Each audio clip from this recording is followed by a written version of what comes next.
I need you to resign, today, or I'll destroy both of you." The words cut through the supply room like a blade. Lucas Harper stood frozen, watching his boss, the woman he'd been desperately trying not to fall for, turn pale as her ex-husband delivered an ultimatum that could end everything they'd built. 4 years of carefully constructed walls, 15 years of her relentless career climbing. All of it teetering on the edge because of one undeniable truth. They had feelings they could no longer hide. But before we dive into how it all fell apart and how it came back together, I'm inviting you to stay with me until the end of this story. Hit that like button and drop a comment telling me what city you're watching from. I want to see how far this story travels. Now, let me take you back to where it all began. The fluorescent lights of Redwood Logistics hummed their usual monotonous tune as Lucas Harper slipped through the third-floor hallway, his laptop bag slung over one shoulder and his eyes fixed on the exit sign at the far end. It was 4:47 p.m. on a Tuesday. 3 minutes earlier than yesterday. 5 minutes earlier than the day before that. He was getting better at this, the art of leaving just early enough to avoid her without looking like he was actively running away. Not that he was running. Lucas paused at the elevator bay, finger hovering over the call button. Through the glass wall of the conference room to his left, he could see her, Avery Langford, Director of Operations, standing at the head of a long table surrounded by department heads. Her dark blazer was perfectly tailored, her posture commanding, her voice too muffled by the glass to hear but undoubtedly precise and measured. She was gesturing at something on the projection screen, her expression serious, and Lucas felt that familiar tightness in his chest, the one that had been showing up uninvited for the past 8 weeks. He pressed the elevator button harder than necessary. "Don't look over here. Don't look over here. Don't." Avery's eyes shifted toward the glass, their gazes locked for half a second. Lucas turned away immediately, jabbing the elevator button again, as if that would summon it faster. His pulse kicked up in that stupid, irrational way that made him feel like a teenager instead of a 34-year-old man who had survived loss, fatherhood, and 4 years of building a life from the wreckage of his past. The elevator chimed. The doors slid open. Lucas stepped inside and exhaled only when the doors closed behind him, sealing him away from the third floor, from the conference room, from her. 4 years ago, Lucas Harper had been a different man. Back then, he'd been married to Claire, a bright, restless woman who loved fiercely but couldn't stay still. She'd wanted adventure, spontaneity, a life that felt bigger than the small Virginia suburb where they'd settled after their daughter was born. Lucas had wanted stability. It was a fundamental incompatibility that they'd both tried to ignore until ignoring it became impossible. The divorce had been swift and surprisingly amicable. Claire moved to Seattle to take a job with a tech startup. Lucas stayed in Virginia with their daughter, Mia, who had been 4 years old at the time and too young to understand why Mommy only visited twice a year now. He didn't blame Claire, not really. She sent money.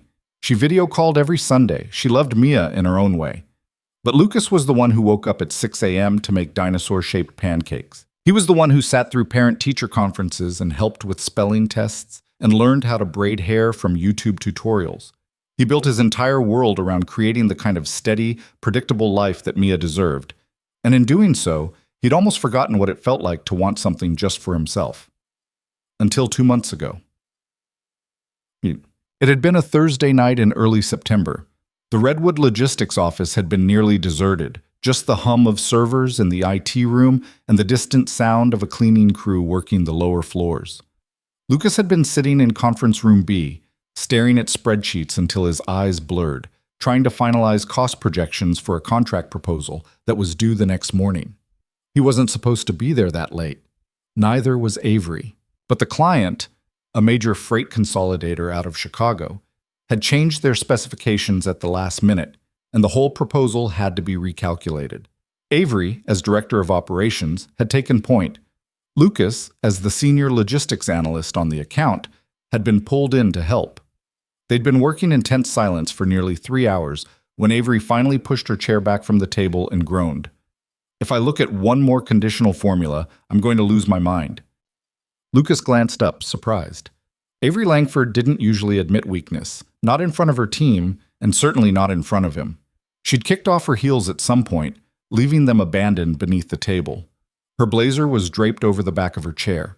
She'd rolled up the sleeves of her white blouse, and her dark hair, usually pulled back in a sleek, professional bun, had started to come loose, a few strands framing her face. She looked human. "Want me to grab coffee?" Lucas offered. Avery shook her head. "I'll be useless if I have more caffeine." She reached for the takeout bag they'd ordered earlier and pulled out a container of cold noodles. "This'll have to do." She ate straight from the container with chopsticks, scrolling through the spreadsheet on her laptop with her free hand. Lucas watched her for a moment longer than he should have. "You know," he said carefully, "you don't have to stay. I can finish the last section." Avery looked up at him, one eyebrow raised. "And let you take all the credit when this proposal wins us a multi-million-dollar contract? Absolutely not."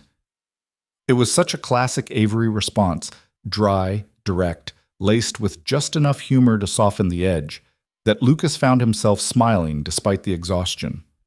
Fair enough. They worked in companionable silence for another 20 minutes. Then Avery said something that changed everything.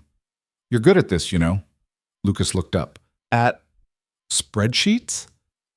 "At not making things harder than they need to be." She set down her chopsticks and leaned back in her chair, regarding him thoughtfully. "Most people in this building spend half their energy trying to impress me or undermine me. You just do the work. It's refreshing." Lucas didn't know what to say to that. "I'm just doing my job," he said finally. "That's exactly my point." There was something in her tone, something unguarded, that made Lucas look at her more closely. For the first time, he noticed the faint shadows beneath her eyes, the tension in her shoulders, the way her fingers drummed absently against the edge of her laptop, like she was trying to ground herself. Avery Langford, the woman who ran an entire division with the kind of sharp, unshakable competence that made grown men nervous, looked tired. "Can I ask you something?" Lucas said before he could stop himself. Avery tilted her head. "Sure. Do you ever, I don't know, take a break?" She blinked. "I'm taking one right now. Eating noodles. Very rebellious." "I'm serious." Avery's expression shifted, just slightly, and for a moment Lucas thought she might shut him down with one of her trademark deflections. But instead she sighed. "I don't really know how to take breaks anymore," she admitted. "I've spent so long building this career that I'm not sure what I'd even do if I stepped away from it." Lucas understood that feeling more than he wanted to admit. "Yeah," he said quietly. "I get that."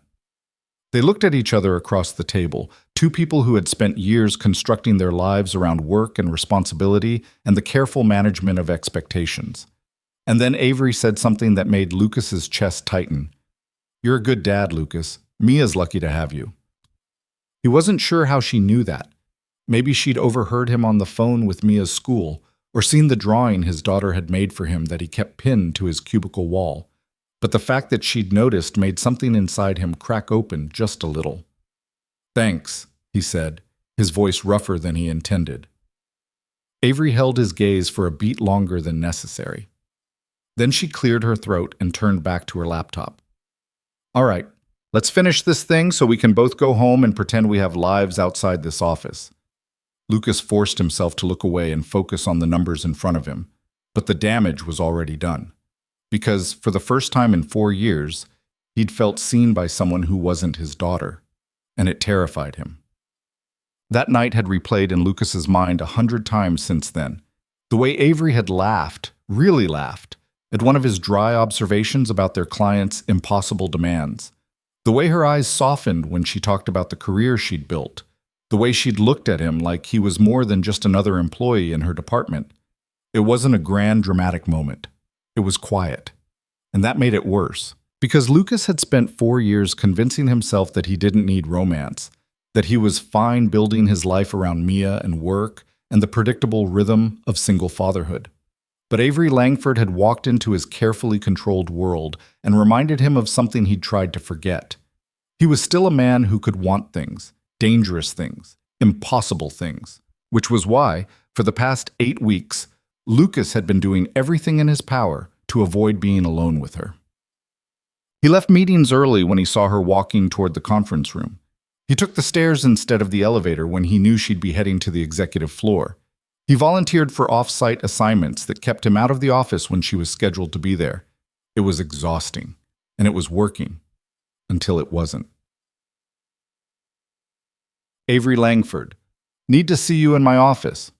Avery Langford, need to see you in my office, 3 p.m. Lucas stared at the message for a long moment, his stomach sinking. He couldn't avoid this, not without making it obvious that he was avoiding her.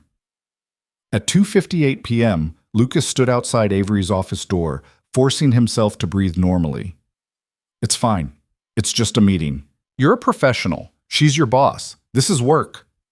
He knocked. Come in. Avery was sitting behind her desk, her posture as composed as ever. But when Lucas stepped inside and closed the door behind him, he saw something flicker in her expression, something that looked almost like relief.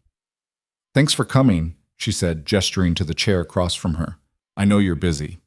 Lucas sat down, keeping his expression neutral. What do you need? Avery folded her hands on the desk in front of her. I wanted to talk to you about the Chicago contract. The client loved the proposal. We're moving forward. Lucas nodded. That's great.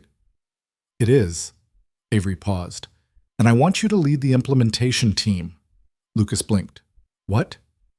You did most of the heavy lifting on the proposal, Avery said. It makes sense for you to see it through. It's a significant step up. More responsibility, more visibility, and it comes with a pay increase. It was a good offer. A great offer, actually. But all Lucas could think about was how much more time he'd have to spend working closely with Avery. I'll think about it, he said carefully. Avery's eyes narrowed just slightly. Is there a reason you wouldn't want this? No, I just need to make sure it won't interfere with my schedule with Mia. It was a reasonable excuse, but Avery didn't look convinced. Lucas, she said slowly, can I ask you something? He tensed. Sure. Have I done something to upset you? The question caught him completely off guard. What? No. Why would you think that? Because for the past 2 months you've been avoiding me. Lucas opened his mouth to deny it, but the words stuck in his throat. Avery leaned forward slightly, her expression unreadable. If I've overstepped in some way, or if there's a problem I'm not aware of, I need you to tell me. Because I can't manage a team when one of my best analysts won't even stay in the same room as me. Lucas felt something twist in his chest. She thought she'd done something wrong. It's not you, he said quietly. Then what is it? Lucas looked at her, really looked at her, and realized that he couldn't keep running from this, not if it meant letting her believe she was the problem. It's me, he said finally. I've been avoiding you because I don't trust myself around you. Avery went very still. What do you mean? Lucas exhaled slowly.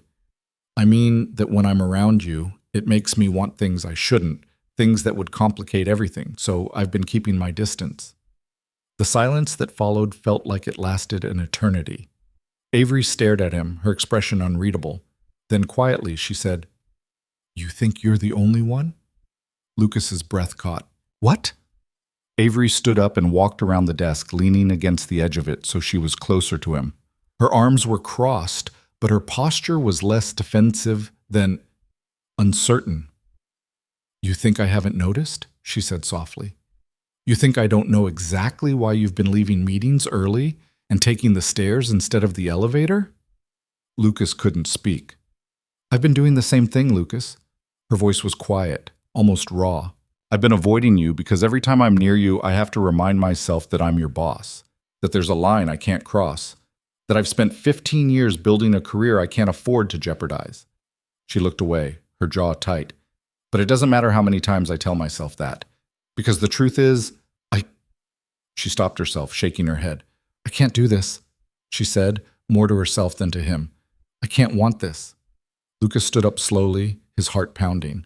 Avery, you should go, she said, her voice strained. I shouldn't have said anything. Just forget this conversation happened. But Lucas didn't move. Instead, he took one step closer to her. What if I don't want to forget? Avery looked up at him, and for the first time since he'd known her, she looked afraid, not of him, of herself. Lucas, she whispered, we can't. I know. I'm your boss. I know.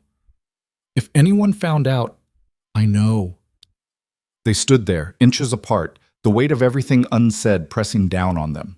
And then Avery did something that surprised them both. She reached up and touched his face, just briefly, her fingers brushing against his jaw. It was the smallest gesture, but it shattered every wall Lucas had spent 2 months building. He leaned into her touch, closing his eyes for just a moment. This is a terrible idea, Avery said softly. Yeah, Lucas agreed, but neither of them moved away. Over the next 3 weeks, they tried to be careful. They didn't meet alone in Avery's office anymore. They kept their conversations strictly professional during work hours. They didn't text outside of business matters. But the awareness between them was impossible to ignore. Every time they passed each other in the hallway, Lucas felt it, that pull, that tension, that unbearable need to be closer. And he could see it in Avery's eyes, too. She was fighting the same battle. It came to a head on a Wednesday afternoon in mid-November. Lucas had gone to the third-floor supply room to grab printer paper for his department. It was a small, windowless room tucked into a corner of the building, just shelves stacked with office supplies and a faint smell of toner. He was reaching for a box of paper when the door opened behind him. Lucas turned and found Avery standing in the doorway.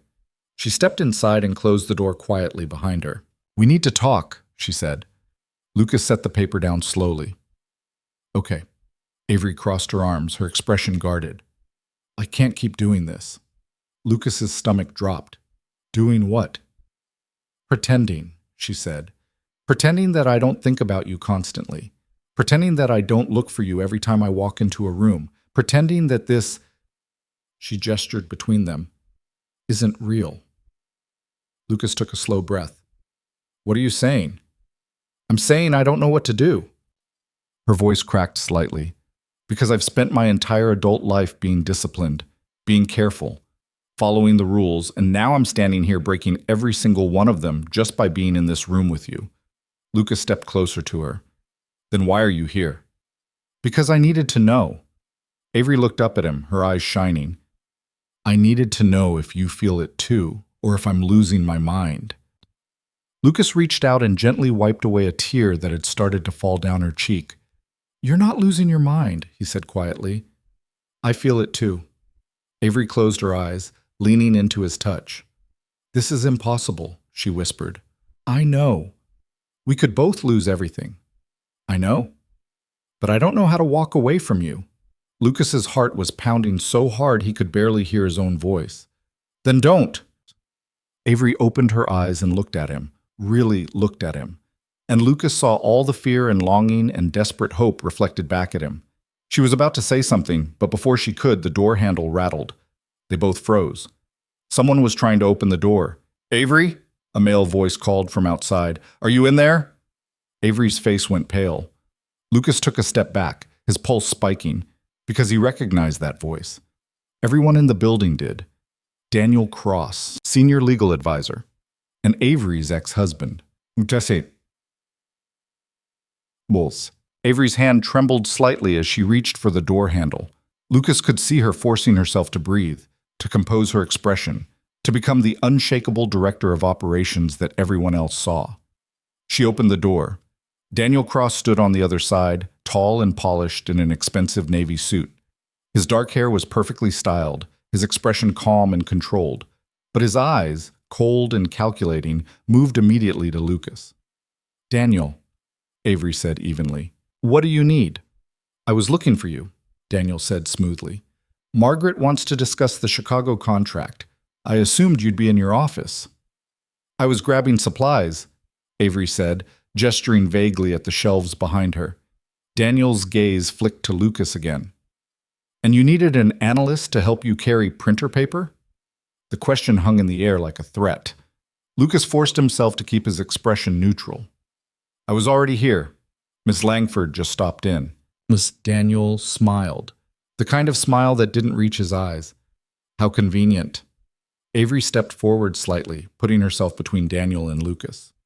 "Was there something else?" "No," Daniel said. "I'll let you get back to whatever you were doing." He turned and walked away, his footsteps echoing down the hallway. Avery stood frozen for a moment. Then she turned to Lucas, and he could see the fear in her eyes. "He knows," she whispered. "He doesn't know anything," Lucas said firmly. "We were just talking." "You don't understand."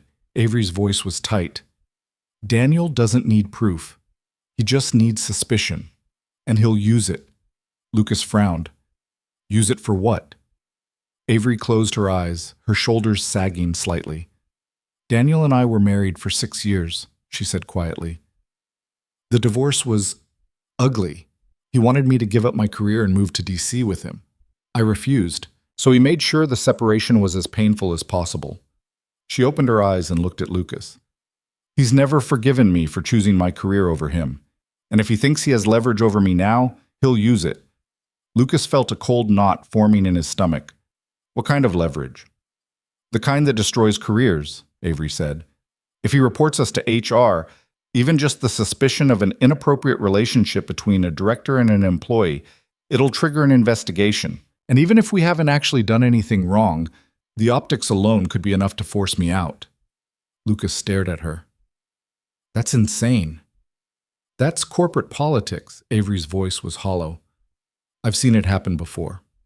Rumors, whispers, a carefully worded complaint, and suddenly someone's reputation is ruined." She turned away from him, her arms wrapped around herself. "I can't let that happen, Lucas. I've worked too hard. I've sacrificed too much." Lucas wanted to reach for her, but something in her posture told him she needed space. "So what do we do?" he asked quietly. Avery didn't answer right away. When she finally spoke, her voice was barely above a whisper. "We stop. Before this goes any further, before we give Daniel or anyone else something real to use against us." Lucas felt like the floor had dropped out from beneath him. "You want to just pretend this doesn't exist?" "I want to protect both of us," Avery said, turning to face him. Her eyes were red-rimmed but dry. Whatever this is between us, it's not worth losing everything." Lucas took a step toward her. "You don't mean that." "Yes, I do." "No." Lucas's voice was firmer now. "You're scared. I get it. But don't tell me that what we feel isn't worth fighting for." Avery's composure cracked just slightly.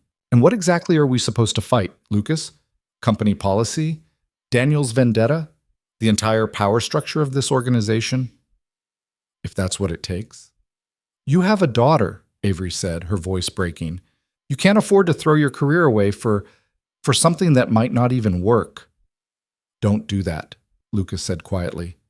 "Don't decide for me what I can and can't afford." They stood there in the cramped supply room, the fluorescent lights humming overhead, the weight of everything unsaid pressing down on them. Finally, Avery shook her head. "I need to go," she said. She moved past him toward the door. Lucas caught her hand. "Avery, please." She stopped but didn't turn around. "I'm sorry," she whispered. And then she was gone. Basand. Lucas didn't see Avery for the rest of the day, or the next day, or the day after that. She was avoiding him again. But this time it was different. This time it felt final. Lucas threw himself into work, staying late at the office and volunteering for every assignment that came his way. He told himself it was because he needed the distraction. But the truth was, he didn't know what else to do. At home, Mia noticed the change in him. "Daddy, are you sad?" she asked one night while they were eating dinner. Lucas looked up from his plate, forcing a smile. "No, sweetheart. Why?" "You seem sad," Mia said, matter-of-factly. "You keep staring at nothing." Lucas reached over and ruffled her hair. "I'm just tired. Work's been busy." Mia didn't look convinced, but she let it go. That night, after Mia had gone to bed, Lucas sat alone in his living room, staring at his phone. He'd typed out a dozen messages to Avery over the past week. He deleted every single one. Because what was there to say? She'd made her choice. And maybe she was right. Maybe this was impossible. Maybe they were better off walking away before they both got hurt. But as Lucas sat there in the dark, he couldn't shake the memory of Avery's hand on his face. The way she'd looked at him in that supply room like he was the only thing keeping her grounded. The way she'd said, "I don't know how to walk away from you." Lucas closed his eyes. "Neither do I." On Monday morning, Lucas arrived at the office to find an email waiting for him. It was from Avery. The subject line read, Chicago Contract, Team Assignments. Lucas opened it, his pulse quickening. It was a formal email, professional, detached, all business. Avery had restructured the implementation team. Lucas was still leading it, but all of his direct reports now came from other departments. He would no longer be reporting to Avery for day-to-day operations. Instead, he'd be reporting to Margaret Sinclair, the CEO. At the bottom of the email, there was a single line that wasn't part of the formal message. I'm sorry. This is the only way I know how to protect you. Lucas stared at the screen for a long time. Then he closed his laptop and stood up. Because if Avery thought she could make this decision for both of them, she was wrong.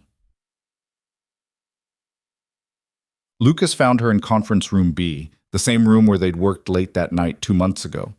She was alone, reviewing documents spread across the table. Lucas stepped inside and closed the door behind him. Avery looked up, startled. Lucas, you don't get to do this, Lucas said quietly. Avery stood up slowly. Do what? Make decisions for me. Push me away because you're scared. He took a step closer. I know what's at stake, Avery. I'm not some naive kid who doesn't understand the risks. Then why are you here? Avery's voice was tight. Why are you making this harder than it has to be? Because I care about you. Lucas's voice was steady, but his hands were shaking. And I'm not going to let you convince yourself that we're better off pretending this doesn't matter. Avery's composure finally broke. Doesn't matter what we feel, Lucas. Her voice cracked. It doesn't matter if I... She stopped herself, her eyes shining with unshed tears. Lucas closed the distance between them. If you what? He asked softly. Avery looked up at him, and for the first time she didn't try to hide what she was feeling. If I'm falling for you, she whispered. The words hung in the air between them. Lucas reached up and gently brushed a tear from her cheek. Then we figure it out, he said quietly. Together. Avery shook her head, but she didn't pull away. You don't understand what you're asking. I understand perfectly. Lucas's voice was low but firm. I understand that I've spent 4 years being careful, being safe, building walls around my heart because it was easier than risking getting hurt again. And then you walked into my life and reminded me what it feels like to actually want something. He took her hand in his. So yeah, I know what I'm asking. I'm asking you to take a chance on something real, even if it's messy, even if it's complicated. Avery looked down at their joined hands, her breath hitching. And if we lose everything, then we lose everything together. For a long moment, Avery didn't move. Then, slowly, she squeezed his hand. I'm terrified, she whispered. Me too. Avery looked up at him, and despite the fear in her eyes, there was something else there too. Hope. Okay? She said softly. Okay? Lucas felt something loosen in his chest, but before either of them could say anything else, the door to the conference room suddenly swung open. Daniel Cross stood in the doorway, and he was smiling. Well, Daniel said smoothly, isn't this cozy? Lucas's hand was still holding Avery's when Daniel stepped fully into the conference room, closing the door behind him with a deliberate click that seemed to echo in the sudden silence. Avery pulled her hand away from Lucas's immediately, her professional mask sliding back into place with practiced ease. But Lucas could see the tension in her shoulders, the way her fingers curled into fists at her sides. Daniel, Avery said, her voice carefully neutral, what can I do for you? Daniel's smile widened, but there was nothing warm about it.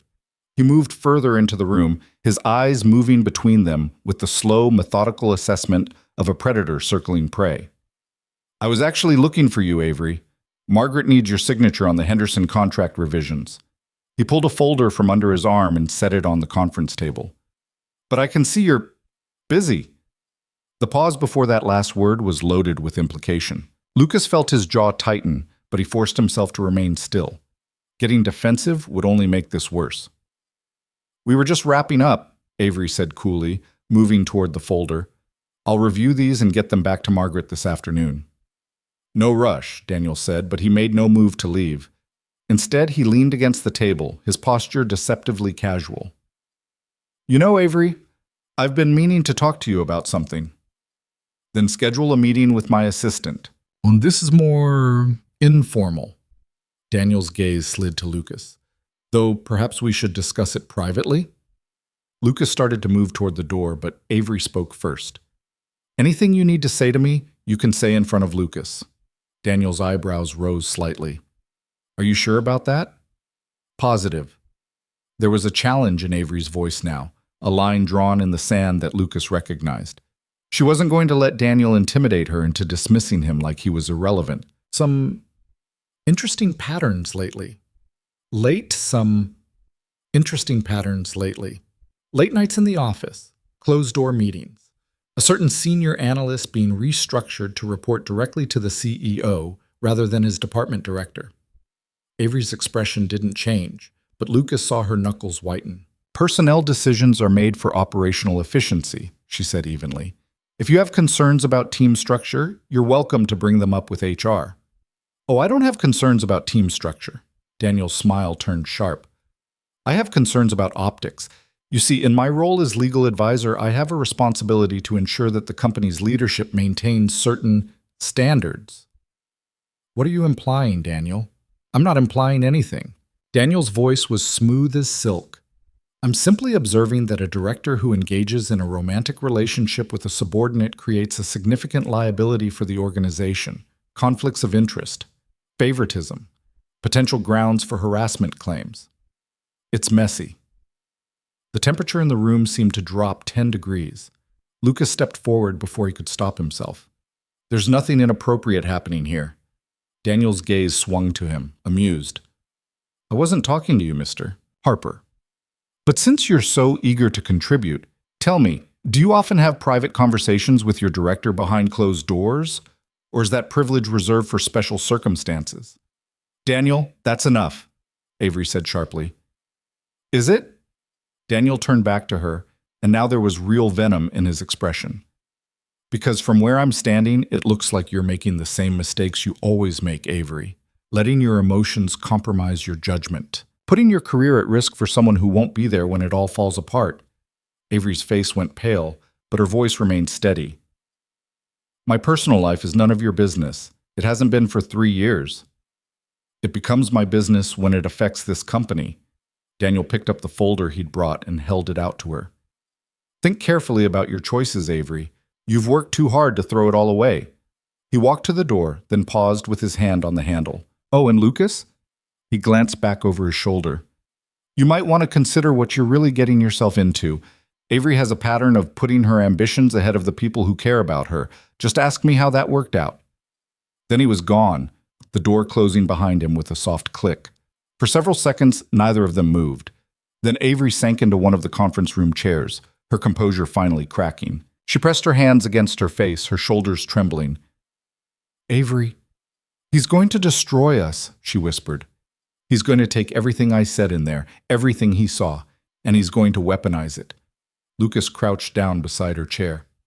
He doesn't have any proof. We haven't done anything wrong. Avery lowered her hands and looked at him with red-rimmed eyes. You don't understand how this works. Daniel doesn't need proof. He just needs doubt. He'll go to HR and file a complaint expressing concerns about our professional relationship. They'll be forced to investigate. And even if they find nothing concrete, the damage will be done. People will talk. They'll question my judgment. Every decision I've made regarding you or your team will be scrutinized. She stood up abruptly, pacing to the window. And the worst part is, he's right. I have been compromising my judgment. I restructured your reporting line not because it was operationally necessary, but because I was trying to protect us. That alone could be seen as favoritism. Lucas stood as well, frustration building in his chest. So what are you saying, that we just give him what he wants?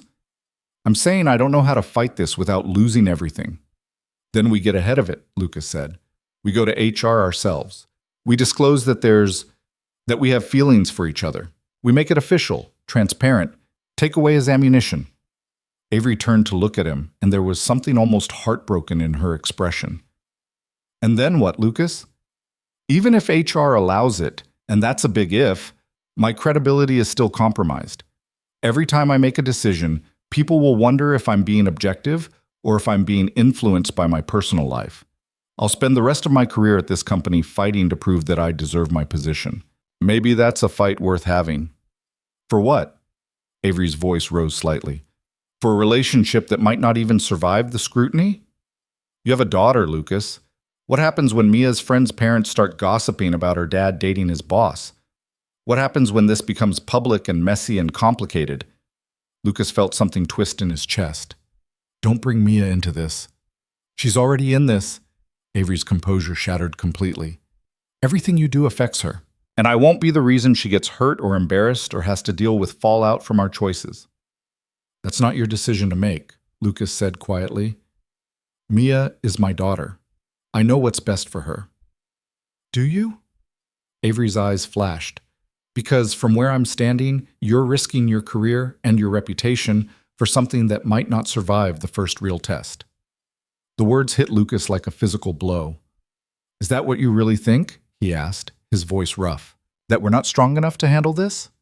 Avery closed her eyes, and when she spoke again, her voice was barely above a whisper. I think I'm terrified that Daniel is right, that I'm repeating the same patterns, that I'm letting myself want something I can't have and dragging you down with me. Lucas crossed the room in 3 strides and took her gently by the shoulders, forcing her to look at him. Listen to me, he said firmly. Daniel is your ex-husband who can't handle the fact that you chose yourself over him. He's trying to manipulate you into believing that you don't deserve to be happy. Don't give him that power. A tear slid down Avery's cheek. What if he's not wrong, though? What if I'm not capable of balancing this? My career and us? Then we figure it out together, Lucas said. But we don't run because we're scared, and we definitely don't let Daniel dictate our choices. Avery searched his face for a long moment, and Lucas could see the war happening behind her eyes, the battle between fear and hope, between self-protection and vulnerability. Finally, she took a shaky breath. I need time, she said softly. I need to think about this clearly, without Daniel's threats hanging over us. Can you give me that?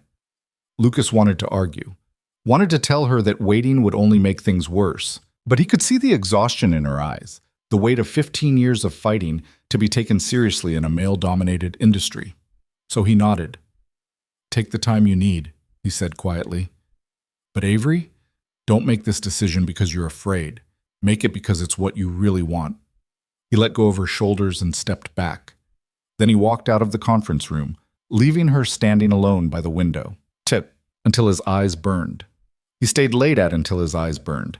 He stayed late at the office every night, telling himself it was because the project demanded it. But the truth was, going home meant sitting alone with his thoughts. And his thoughts kept circling back to Avery. On Thursday evening, Lucas was at his desk reviewing freight manifests when his phone rang. It was Mia's school. Mr. Harper, this is Principal Davidson. I'm calling because Mia had a bit of an incident today during recess. Lucas's stomach dropped. Is she hurt? No, nothing like that, but there was an altercation with another student. Mia got into a verbal argument that escalated to some pushing. We've separated the children and spoken with both of them, but we wanted you to be aware. Lucas closed his eyes, guilt flooding through him. I'll talk to her. I think that would be good. Mia's normally such a sweet child, but her teacher mentioned she's seemed distracted lately. Is everything all right at home? Everything's fine, Lucas lied. Just some work stress. I'll handle it. When he picked Mia up from after-school care an hour later, she was quiet in the back seat of the car, her backpack clutched on her lap. Principal Davidson called me, Lucas said gently as they drove home. Mia didn't respond. Do you want to tell me what happened? Tyler said you were going to get fired, Mia said quietly, her voice small. He said his mom heard his dad talking about it, about how you were in trouble at work. Lucas's hands tightened on the steering wheel. Tyler's dad works at Redwood? Mia nodded. In the legal department. Daniel. Of course. Daniel had clearly been talking about the situation at home, and somehow it had filtered down to the kids at Mia's school. Lucas pulled the car over into a parking lot and turned to look at his daughter. Her eyes were red-rimmed, and she was trying very hard not to cry.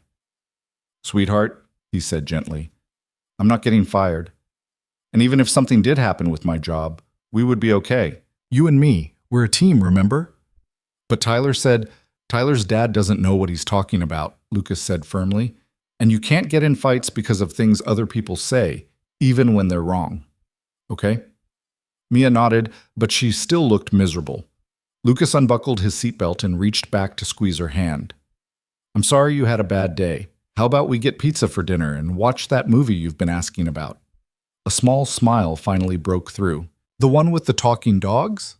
The one with the talking dogs, Lucas confirmed. That night, after Mia had fallen asleep on the couch halfway through the movie, Lucas sat in his darkened living room and felt the weight of everything crashing down on him. Daniel wasn't just going after him and Avery professionally. He was making sure the fallout touched every part of their lives. Lucas pulled out his phone and typed out a message to Avery before he could overthink it. Daniel's already spreading rumors. It's affecting Mia. We need to talk. He hit send and waited. 3 minutes later, his phone rang.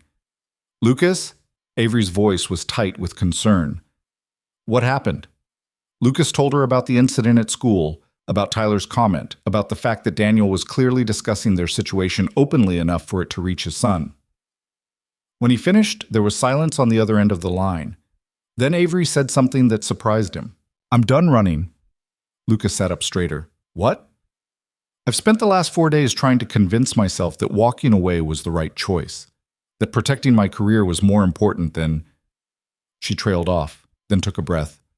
But Daniel just proved that he's not going to stop whether we're together or not. He's going to keep using this against us because he wants to punish me. And I'm tired of letting him have that power. Lucas's heart was pounding. So what are you saying? I'm saying we fight back. We go to HR tomorrow morning and we disclose everything. We put it on record that we have feelings for each other, that we've taken steps to eliminate any conflict of interest, and that if Daniel has a problem with that, he can take it up with Margaret. Avery, are you sure? This could still destroy my career? Maybe. Avery's voice was stronger now. But at least it would be my choice. And Lucas? I'm tired of making decisions out of fear. I want to make one out of hope for once. Lucas felt something loosen in his chest that had been tight for weeks. Okay, he said quietly. We'll do it together. Together, Avery agreed. They talked for another 20 minutes, working out the details of what they would say to HR, how they would handle the fallout, what steps they could take to protect themselves professionally. When they finally hung up, Lucas looked down at Mia sleeping peacefully on the couch, her small hand curled under her cheek. He'd spent 4 years building a safe, predictable life for her. But maybe safety wasn't the same thing as happiness. Maybe it was time to show his daughter that taking risks for the people you care about was worth it. Friday morning arrived cold and gray, with frost on the car windows and a bitter wind that cut through Lucas's jacket as he walked into the Redwood Logistics building. He'd barely slept the night before, his mind running through every possible scenario, every potential outcome of what they were about to do. Avery was already in the lobby when he arrived, standing near the elevator bay with 2 cups of coffee. She handed him one without a word, and he saw his own nervous energy reflected in her eyes. Ready? She asked quietly. Lucas nodded. Ready. They rode the elevator to the 5th floor in silence, where the HR department occupied a suite of offices overlooking the parking lot. The director of HR, a sharp, efficient woman named Patricia Chen, agreed to see them immediately when Avery mentioned it was urgent. Patricia's office was neat and professional, with diplomas on the wall and a family photo on her desk. She gestured for them to sit, her expression neutral but attentive. What can I do for you both? She asked, folding her hands on the desk. Avery glanced at Lucas, then took a breath. We need to make a formal disclosure, she said. Lucas and I have developed personal feelings for each other outside of work. We want to ensure there's no conflict of interest and that everything is documented properly. Patricia's eyebrows rose slightly, but she maintained her professional composure. I see. Can you tell me more about the nature of this relationship? We haven't acted on our feelings in any way that would be inappropriate, Lucas said carefully. But we recognize that Avery is the director of operations, and I was previously reporting to her division. To eliminate any potential conflict, I've already been restructured to report directly to Margaret Sinclair. Patricia made a note on her legal pad. And when did this restructuring occur? 2 weeks ago, Avery said. I initiated it specifically to create separation between our professional roles. Has there been any favoritism in assignments, promotions, or compensation decisions? No, Avery said firmly. Lucas earned his position on the Chicago contract implementation team through merit. His performance reviews and compensation history will reflect that his advancement has been consistent with his contributions to the company. Patricia continued asking questions about the timeline of their relationship, about how they planned to maintain professional boundaries, about whether they'd received any complaints or concerns from other employees. They answered everything honestly and directly. Finally, Patricia sat back in her chair. "I appreciate you both being proactive about this," she said. "Workplace relationships aren't prohibited at Redwood, but they do require careful management, especially when there's a power differential. The fact that you've already taken steps to restructure Lucas's reporting line is a good start." She pulled out a form from her desk drawer. "I'll need you both to sign a relationship disclosure agreement. This document confirms that the relationship is consensual, that you're both aware of company policies regarding workplace conduct, and that you'll report any changes in your professional circumstances that might create a conflict of interest." Lucas and Avery both signed. "What happens now?" Lucas asked. "I'll file this with your personnel records and notify Margaret Sinclair since Lucas reports to her. She may want to meet with you both to discuss expectations going forward." Patricia paused. "I should also mention that once this is on file, it becomes part of the company record. If there are any rumors or concerns raised by other employees, we'll have documentation showing that you handled this appropriately." It was exactly what they needed. Protection. Transparency. A paper trail that proved they'd done nothing wrong. They thanked Patricia and left her office, walking back to the elevator in silence. It wasn't until the elevator doors closed and they were alone that Avery finally exhaled. "We did it," she said softly. Lucas reached over and took her hand, squeezing it gently. "We did."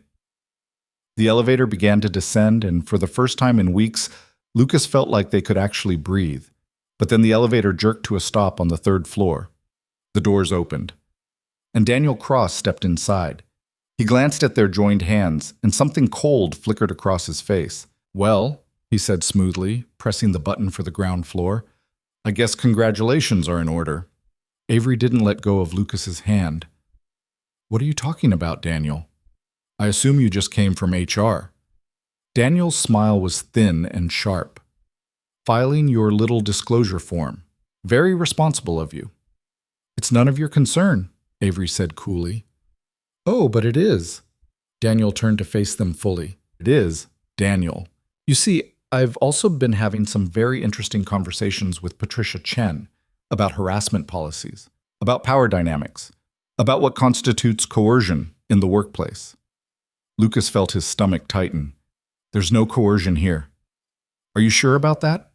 Daniel's gaze was calculating. "Because from a legal perspective, it's very difficult to prove that a subordinate truly consented to a relationship with their superior. There's always the question of whether they felt pressured, whether they feared professional retaliation if they said no." "That's ridiculous," Lucas said. "Is it?" Daniel tilted his head. "Because I could very easily file a third-party harassment complaint on your behalf, Lucas, expressing concern that you've been placed in an uncomfortable position by a superior who has romantic interest in you. Even if you deny it, the investigation alone would be damaging." Avery's face went pale. "You wouldn't, wouldn't I?" Daniel's voice was soft but vicious. "You took everything from me, Avery. My marriage. My reputation. You made me look weak in front of this entire company. So yes, I absolutely would do whatever it takes to return the favor." The elevator reached the ground floor and the doors opened. Daniel stepped out, then turned back to them. "You have until end of business today," he said calmly. "Resign quietly, Avery. Walk away from this company and from him, or I'll make sure both of your careers end in the most humiliating way possible." Then he walked away, disappearing into the lobby. Avery stood frozen, her face ashen. Lucas pulled her gently out of the elevator before the doors could close again.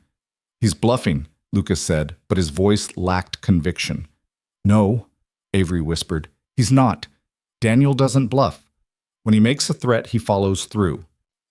She pulled her hand from Lucas's and pressed it against her forehead, her breathing shallow. "I can't do this," she said. "I can't fight him. He'll bury us both." "Avery, you need to stay away from me." Her voice cracked. "This was a mistake. All of it." She turned and walked toward the stairs, moving quickly. Lucas started to follow her but stopped, because chasing her down in the middle of the office would only make things worse. Instead, he stood there in the lobby watching her disappear and felt everything they'd just fought for start to crumble. Lucas didn't see Avery for the rest of the day. He tried to focus on work, but every email he opened, every phone call he answered felt like going through the motions. At 4:30, his phone buzzed with a message from an unknown number. If you care about her, you'll walk away. She doesn't need you dragging her down. Lucas stared at the message, his jaw clenching. It was from Daniel. He deleted it and shoved his phone in his pocket. At 5 o'clock, Lucas packed up his things and headed for the parking lot. He was halfway to his car when he heard a voice behind him. "Lucas? Wait." He turned. Margaret Sinclair was walking toward him, her expression serious. "We need to talk," she said quietly.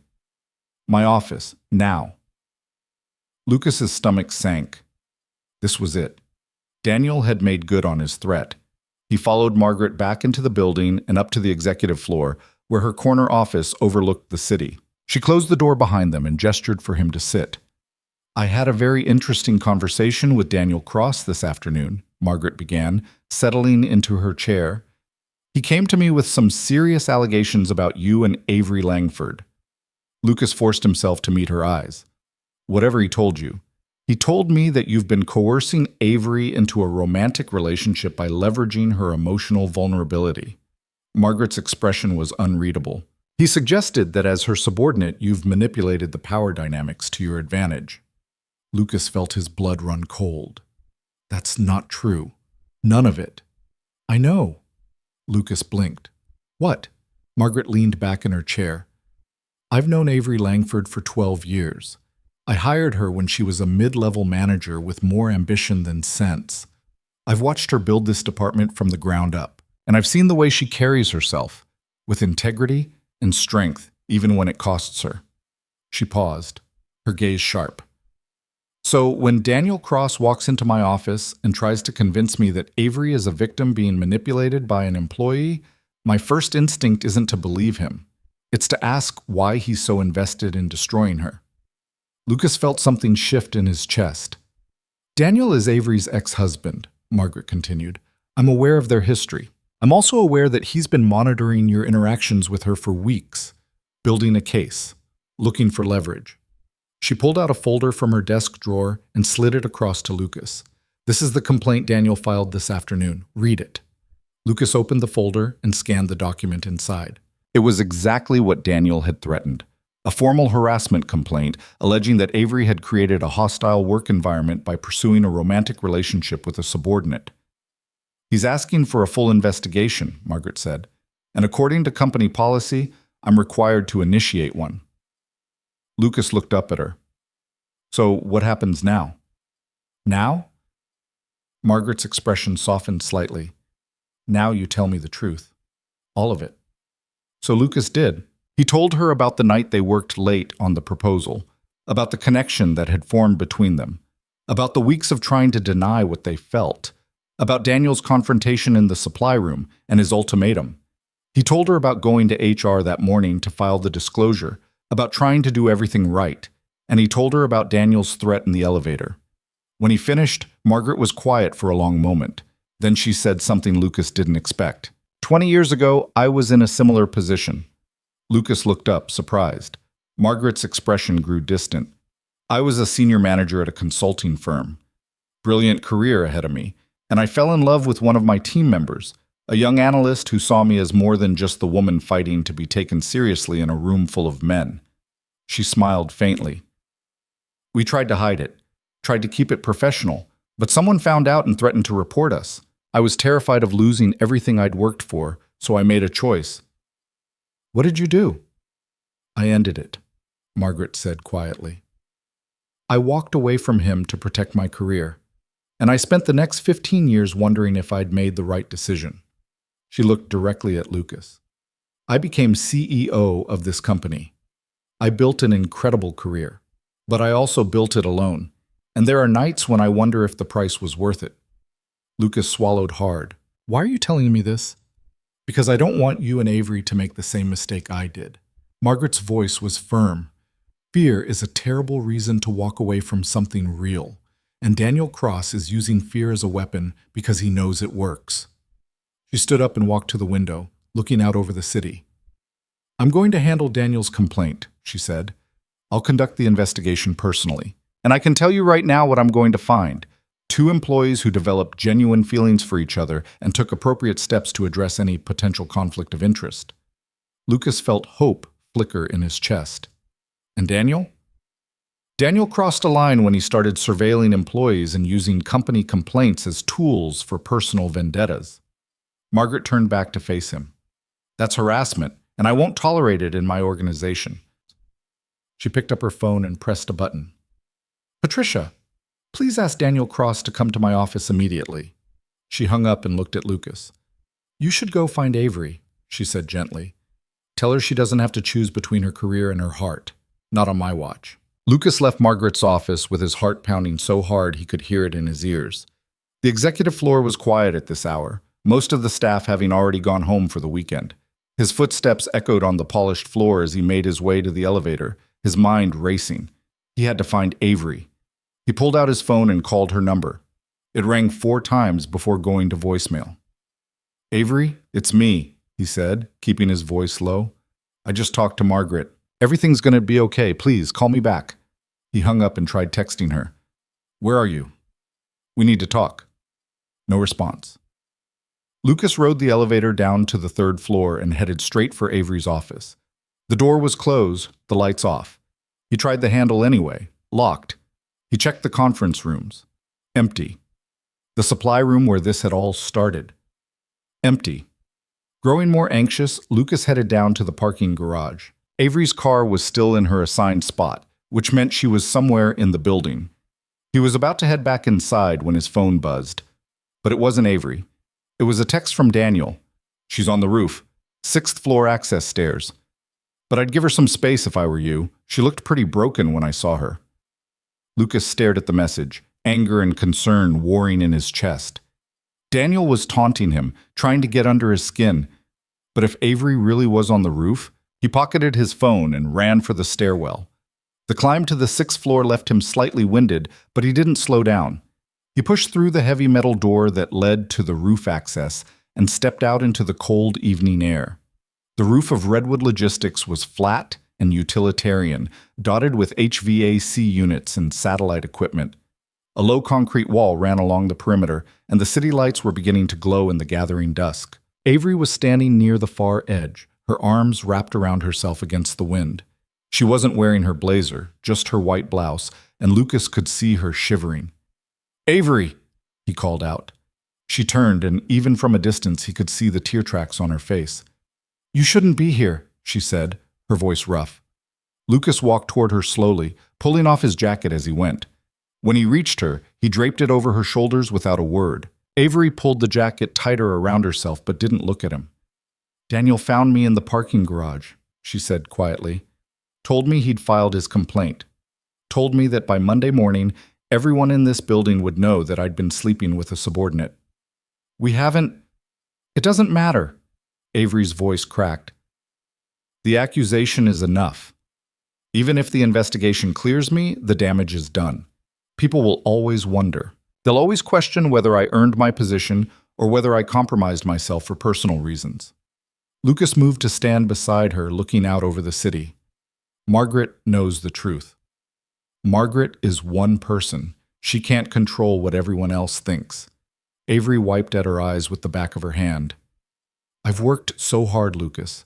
15 years of proving myself, of being twice as good as every man in the room just to be considered half as competent. And now all of that is going to be reduced to office gossip about the director who couldn't keep her personal life separate from her professional one.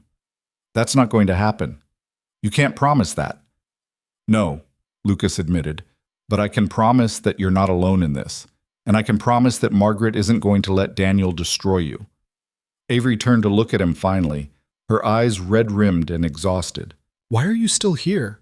After everything I said this morning, after I told you to stay away from me, why are you still fighting for this?" Lucas met her gaze steadily. "Because I meant what I said in that conference room. I'm falling for you, Avery, and I'm not going to walk away just because it's hard. It's not just hard, Avery whispered. It's impossible. Nothing's impossible. Lucas reached out and gently took her hand. Margaret told me something today. She said she was in a similar situation 20 years ago.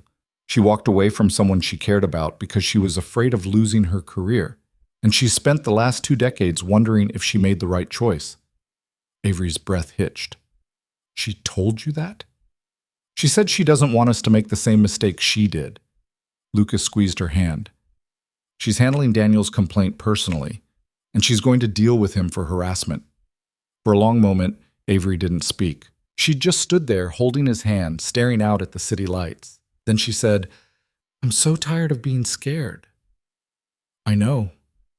I'm tired of second-guessing every decision, of wondering if wanting something for myself makes me weak or selfish." "It doesn't," Lucas said firmly. "It makes you human." Avery turned to face him fully, and there was something raw and vulnerable in her expression that made Lucas's chest ache. "I don't know how to do this," she admitted. "I don't know how to be the woman who has her life together at work and the woman who's terrified of getting her heart broken. I don't know how to be both." Lucas reached up and gently brushed a strand of hair from her face. "You don't have to have all the answers right now. We can figure it out as we go." "And what if we can't?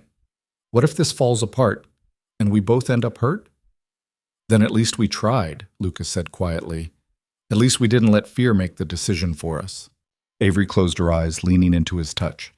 "When did you get so wise?" "I'm not wise. I'm just a single dad who spent 4 years convinced that protecting my heart was the same thing as protecting my daughter. And then you came along and reminded me that Mia deserves to see her father actually living, not just surviving." Avery opened her eyes, and a tear slipped down her cheek. "I'm so scared, Lucas." "Me too." They stood there in the cold, holding on to each other like lifelines. And for the first time in weeks, Lucas felt like they might actually make it through this. Then the roof access door burst open with a loud bang. Daniel Cross strode out onto the roof, his expression thunderous. But he wasn't alone. Margaret Sinclair was right behind him. "I told you to stay in my office," Margaret said sharply. "And I told you I had a right to face my accusers," Daniel shot back. He pointed at Avery and Lucas. "There they are. The 2 people who have been violating company policy for months while hiding behind your protection." Margaret's expression hardened. "The only person who's violated company policy is you, Daniel. And we're going to discuss that in private." "No." Daniel's voice rose. "I'm done with private conversations. I'm done watching Avery get away with behavior that would get anyone else fired. She's been manipulating this situation from the start, and you're too blind to see it." Avery stiffened beside Lucas, but she didn't let go of his hand. "I haven't manipulated anything," she said, her voice steady despite the tears still wet on her face. "Lucas and I developed feelings for each other. We took appropriate steps to address any conflict of interest. We disclosed everything to HR. We've done nothing wrong." "Nothing wrong?" Daniel laughed, but there was no humor in it. "You restructured his reporting line to hide your relationship. You gave him a promotion he didn't earn. You compromised your professional judgment because you couldn't keep your personal feelings in check." "That's not true," Lucas said, stepping forward. "I earned my position on the Chicago contract through 4 years of solid work. My performance reviews speak for themselves." "Do they?" Daniel's eyes glittered. Or did Avery write those reviews with a bias towards someone she was attracted to? "Enough," Margaret said, her voice cutting through the tension like a blade. "Daniel, you've made serious allegations, but the evidence doesn't support them. I've reviewed Lucas's personnel file. His advancement has been consistent and merit-based. The restructuring of his reporting line was a reasonable response to eliminate any potential conflict of interest." "You're protecting her," Daniel accused, "just like you've always protected her." "I'm protecting this company from a toxic employee who thinks he can weaponize HR policies to settle personal scores," Margaret said coldly. "You've been surveilling Avery and Lucas for weeks. You've sent threatening messages. You've used your position to intimidate and harass them. That's misconduct, Daniel, and it ends now." Daniel's face flushed red. "You can't fire me. I have a contract." "Actually, your contract includes a clause about conduct unbecoming of a senior advisor," Margaret said. "Filing false harassment claims qualifies. So does using company time and resources to pursue a personal vendetta. She pulled a folder from under her arm and held it out to him. This is your termination letter. You have 1 hour to clear out your office. Security will escort you from the building. Daniel stared at the folder like it was a snake. You're making a mistake. No, Margaret said quietly. You made the mistake when you thought you could use fear and intimidation to control people who are stronger than you'll ever be. For a moment, Lucas thought Daniel might actually refuse to take the letter. His jaw was clenched so tight that muscles stood out in his neck, and his hands were balled into fists at his sides. Then he snatched the folder from Margaret's hand. This isn't over, he said, his voice low and venomous. He turned to Avery. You think you've won? You think you can just move on and pretend like none of this happened? Avery lifted her chin, and when she spoke, her voice was calm and clear. I think I'm done letting you define my life, Daniel. I'm done letting your bitterness dictate my choices. You and I are over. We have been for 3 years, and it's time you accepted that. Daniel's expression twisted into something ugly. You're going to regret this, both of you. The only thing I regret, Avery said quietly, is wasting 6 years married to someone who never actually saw me as an equal partner. The words hit their mark. Daniel flinched, and for just a moment, Lucas saw past the anger to the hurt underneath. But then Daniel's expression hardened again. You deserve each other, he spat. He turned and strode toward the roof access door, shoving it open so hard it slammed against the wall. The sound echoed across the rooftop, and then he was gone. The silence that followed was deafening. Margaret walked over to where Avery and Lucas stood, her expression softening. Are you both all right? Avery nodded, but Lucas could feel her trembling.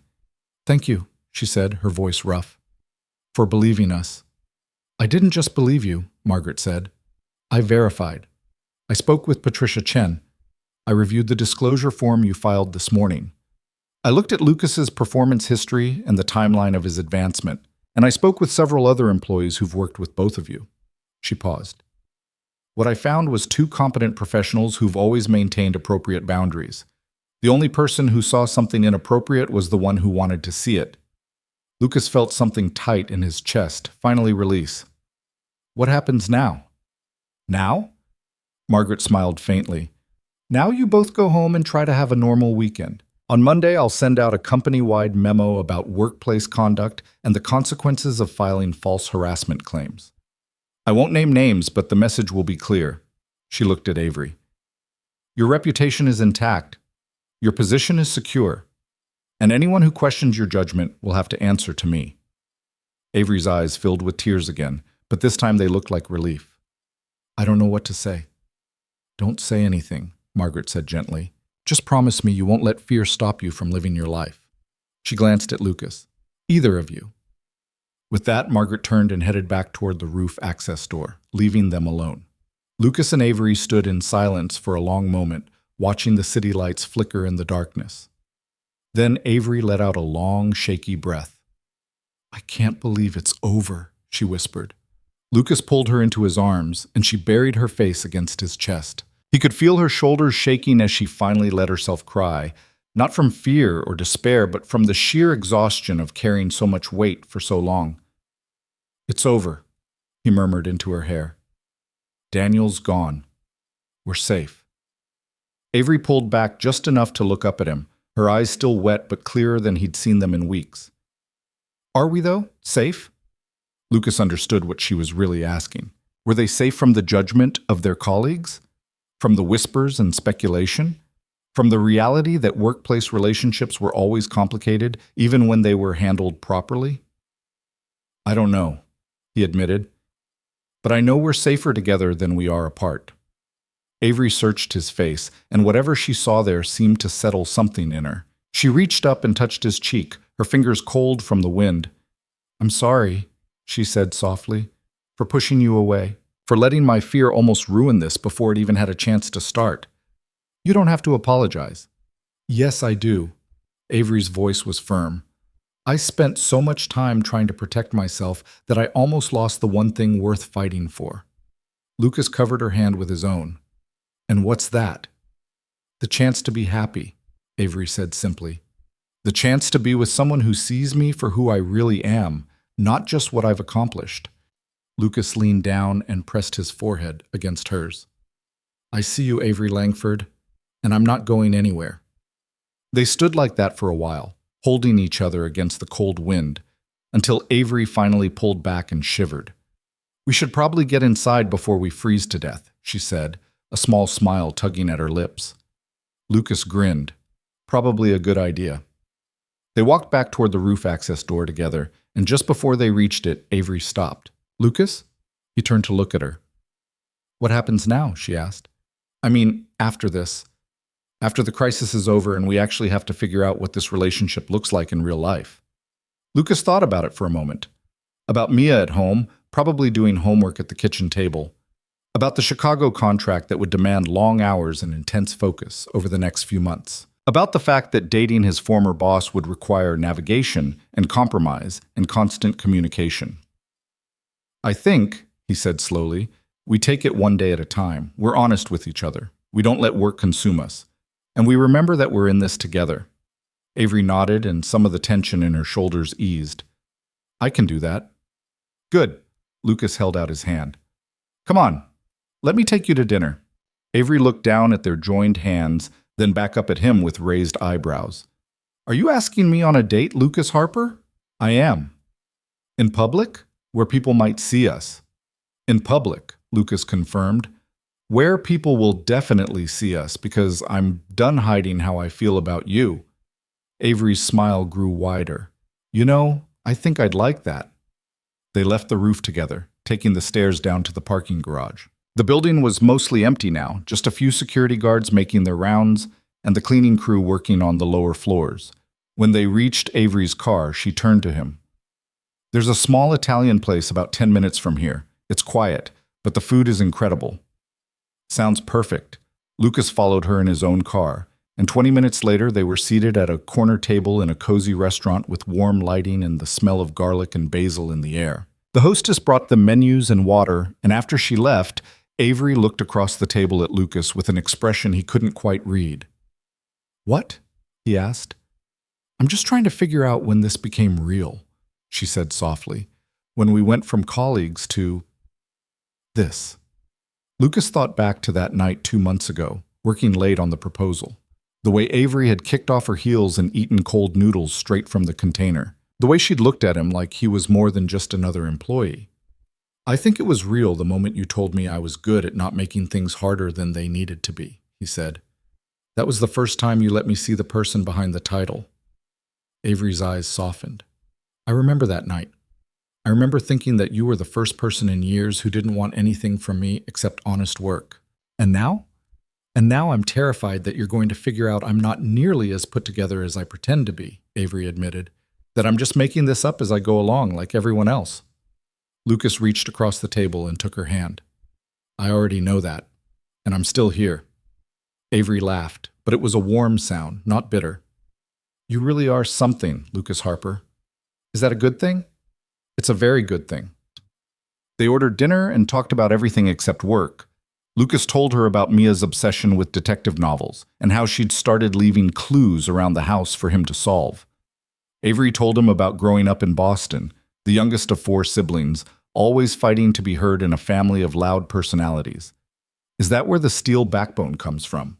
Lucas asked with a smile. Probably, Avery said. When you're the youngest and the only girl, you either learn to stand your ground or you get steamrolled. I can't imagine anyone steamrolling you. Avery's expression grew thoughtful.